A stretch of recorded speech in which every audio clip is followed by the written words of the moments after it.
السلام عليكم ورحمة الله وبركاته.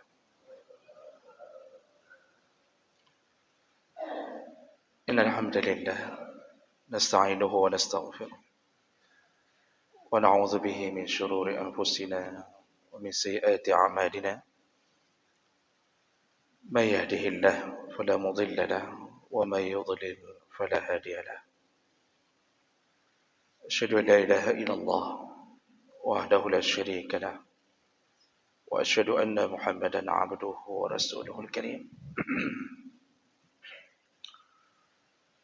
اللهم صل وسلم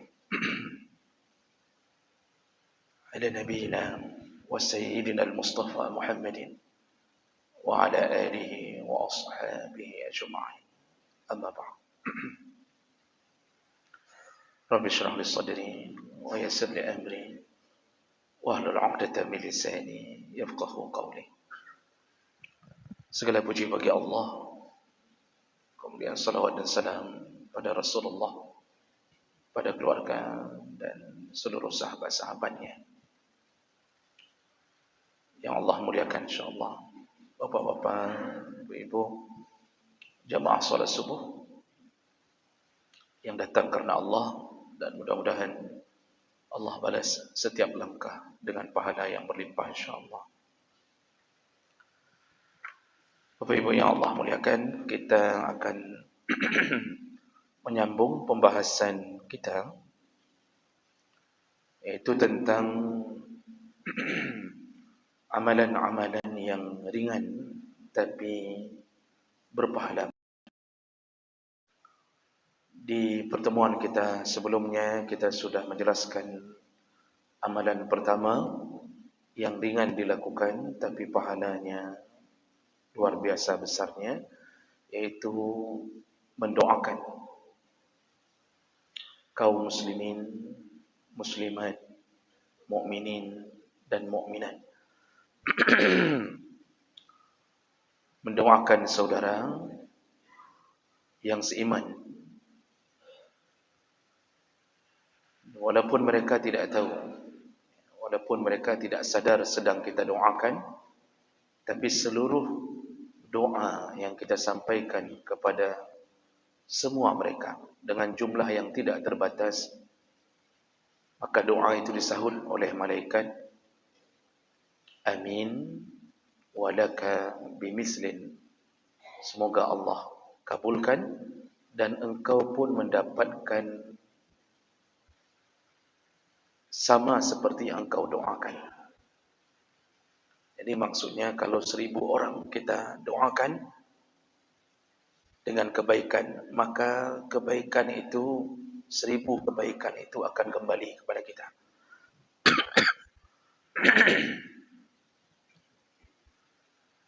Ada 10 juta orang kita doakan, maka semua kebaikan 10 juta orang itu akan kembali kepada. Nah, ini yang perlu sering dibiasakan, yaitu mendoakan kaum muslimin dan muslimat. Maka doa itu hendaknya dijadikan doa yang umum. Dijadikan doa yang umum. Itu lebih baik. Baik, kita lanjutkan amalan kedua yang menyebabkan pahala besar, padahal amalannya ringan, tidak membebankan hidup, tidak melukai tubuh, tidak membuat lelah bibir, yaitu amalan kedua adalah berbanyaklah berzikir, menyebut-nyebut nama Allah. Ini hanya amalan berada di dua anggota tubuh, yaitu lisan dan hati. Lisan yang menyebut, lalu kemudian hati yang bertafakkur atau memikir apa yang disebut oleh lisan. Hanya dengan beberapa kalimah, tapi kita tidak sadar bahawa kalimah yang kita keluarkan itu benar-benar dihargai Allah dengan pahala yang berlimpah. Setiap kalimah mengenang-enang, memikirkan, bertadabbur, bertafakkur, itu semua adalah bahagian daripada memuji-muji Allah, dan Allah senang sekali dengan hamba yang memujinya. Senang sekali. Senangnya Allah bukan karena Allah butuh pujian, karena Allah tidak butuh pujian. Allah sudah maha tinggi, maha kaya, maha segala-gala. Allah tidak butuh pujian kita. Jadi kenapa Allah senang sekali kalau hamba menyebut-nyebut, menyanjung-nyanjung dirinya? Itu cuma karena dengan begitu kita telah menyatakan diri kita bahwa kita hamba. Akulah hamba, engkaulah Tuhan. Bagi Allah sudah cukup.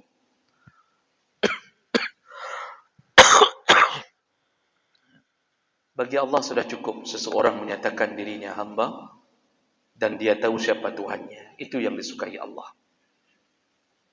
Jadi bahasa kedanya saya kata pero kementang bahawa iro ke hamba, log Tuhannya kasih bagi Allah. Karena Allah tidak membutuhkan apa-apa dari kita. Di dunia saja apa? Kita ini kalau berhadapan dengan orang yang super kaya, maka dengan hanya menyanjung-nyanjungnya saja, hanya dengan pegaharon ke iron lah yang palingnya, paling je, kita hanya menyanjung-nyanjungnya, mengatakan engkau lah, kalau tidak ada engkau mungkin Los Mawi ini tidak ada yang buat begini. Kita sanjung-sanjung saja Pak. Yang sekali sanjung kita pulang dengan 500,000, 1 juta, padahal tidak kerja apa-apa. Dia senang sekali. Asal sudah kita sanjung, apalagi kita sanjung di depan umum, itu senang sekali. Berapa puluh juta keluar pun tak peduli. Itu baru manusia yang tiada harta, tiada daya, dan tiada upaya. Dia butuh sanjungan kita, tapi hatinya luluh ketika mendengarkan sanjungan. Allah tidak butuh sanjungan kita, tapi Allah cuma ingin tahu engkau merasa dirimu hamba atau tidak. Maka hamba itu menyanjung-nyanjung tuannya. Hamba itu menyanjung-nyanjung Allah. Maka setiap kalimat yang dikeluarkan hamba berbentuk-bentuk pujian kepada Allah dalam berbagai model, maka dia telah dihargai Allah dengan penghargaan yang banyak. Ini amalannya ringan sekali, sambil duduk. Allazina yazkurunallaha qiyama, sambil berdiri, wa qu'udan, sambil duduk, wa ala junubihim, sambil berbaring, semua diterima Allah. Kita berdiri, menunggu bus, terucap kalimah-kalimah, mau nyanjung Allah, itu pun dihargai Allah. Kita sambil duduk, mungkin kita tidak harus di masjid, kita duduk, kita sebut-sebut nama Allah, Allah hargai. Kita sambil berbaring pun Allah hargai. Nah Bapak Ibu yang Allah muliakan, begitu dahsyatnya amalan zikir. Makanya salah satu yang amalan ringan tapi besar pahalanya adalah zikir. Sebagai contoh, ini beberapa hadis Nabi yang sahih menyebutkan begitu dahsyatnya pahala zikir. Hadis yang pertama, An Abi Hurairah radhiyallahu anhu qala Rasulullah sallallahu alaihi wasallam, Rasulullah berkata, la an aqul subhanallah walhamdulillah wa la ilaha illallah wallahu akbar. Kata Rasulullah, ketika aku mengucapkan subhanallah, yaitu maha suci Allah, walhamdulillah, segala puji bagi Allah, wa la ilaha illallah, tiada Tuhan selain Allah, wallahu akbar, dan Allah maha besar. Apa yang terjadi? Ahabbu ilayya mimma tala'an alaihi syam. Kalimah tadi lebih kucintai dan lebih dicintai Allah daripada terbitnya matahari. Baik Ibu, kita hari-hari menunggu matahari terbit. Saking besarnya manfaat matahari terbit, dia menjadi salah satu sumber kehidupan manusia. Orang menunggu. Hari-hari berputar, itu karena disebabkan perputaran matahari. Muncullah siang. Lalu ketika dia terbenam, muncullah malam. Dan kita mulai beramal di dalamnya. Kata Rasulullah, yang lebih kusukai daripada menunggu matahari terbit, atau yang terkena sinarnya. Karena semua kita ini mendapatkan manfaat daripada matahari. Semua mendapatkan manfaat. Tumbuhan, hewan. Walhamdulillah. Dua kalimah zikir ini, maka beratnya, pahalanya memenuhi langit dan bumi.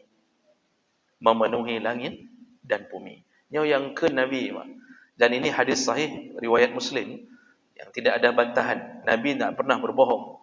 Maka kalimat ini subhanallah wa bi walhamdulillah memenuhi langit dan bumi. Bayangkan betapa besarnya penghargaan Allah di atas zikir-zikir ini. Jadi jamaah melakukan Allah Subhanahu wa taala. Banyak sekali. Nanti dalam hadis yang lain kata Rasulullah, kalimatani khafifatani ala lisan. Ada dua kalimat yang ringan di bibir. Saqilatani fil mizan, tapi berat sekali di timbangan. Apa dia? Yaitu subhanallah wa bihamdih subhanallahil azim. Itu berat sekali di timbangan. Kemudian dalam hadis yang lain, Rasulullah sallallahu alaihi wasallam mengatakan kepada sahabatnya Sa'ad bin Abi Waqqas, kata Rasulullah, ayyu'ajizu ahadukum ayyaksiba min kulli yawmin alfa hasanah? Sanggupkah kalian setiap hari mendapatkan 1000 kebaikan? Fasa'alahu sa'il min julasa'ihi kaifa yaksib alfa hasanah? Bagaimana kami bisa mendapat 1000 kebaikan dalam sehari ya Rasulullah? Qala yusabbihu min mi'ata tasbihah fayaktub lahu alfa hasanah atau yahudda anhu alfa khati'ah. Ucapkanlah setiap hari 100 kali tasbih, maka Allah berikan engkau 1000 kebaikan dan dihapuskan dosamu 1000 dosa kecil.